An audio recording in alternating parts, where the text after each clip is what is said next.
All right, and so all of that is building to how the women in Christ's table act. And the women, the socialized ones, especially the older ones, they know to give selective customer service skills or selective humanizing behaviors to the people who are sober or at least intelligent and well-mannered enough to initiate. And so I come up and I hi and I, act like a human, and they love it. And so many of them flirt with me shamelessly because what's the harm? It makes my day, it makes their day, and which one of us is going to meet the other behind that? That would be ridiculous to do behind a church. In fact, one of the guys that was at my table today was joking about how the other guy's language needed to chill out. We're in a place of God. It was funny. It was a joke, but it was also like, cool it with the fuck bombs.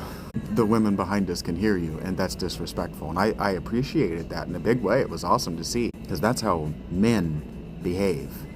But many of them I can see can't, especially the ones that get to talking to me. There are many of them when they find out that I live in a tent, for example. Like when I share details about myself is what this thematically is about. When I share details about myself with the people in my proximity, the reason I do it online is because you have the distance to mull it over without this empathetic reaction that's wrong. This is the wrong empathetic reaction. And they don't know any better because they were trained by mothers who didn't know any better, and by fathers who did, and who had the same reaction as the other dudes there. And so all of this is a chain, it's a chain of events, of cause and effect that makes sense. But you can break it. Like what's that damn Breaking the Habit, right? That damn Linkin Park song? You can break this habit. It's very easy to break. I broke it.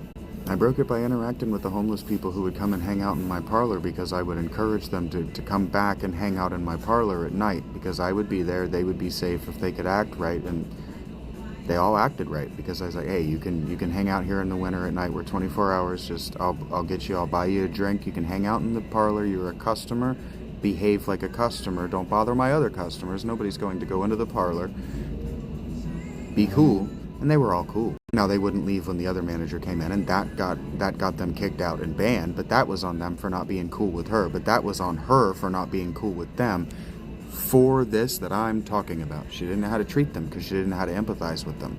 The women think that their success and their not being willing to adopt you sexually, and the cult that I've been talking to you about all of this time, is going to make you mad, and it's going to make you put hands on them. And so they treat you like there's a plexiglass wall between you, and they should. But I've been talking about the women in my proximity, and the women in my proximity know that the only damage that's going to fix me is a good girlfriend. And they feel hopeless and helpless because they don't know her.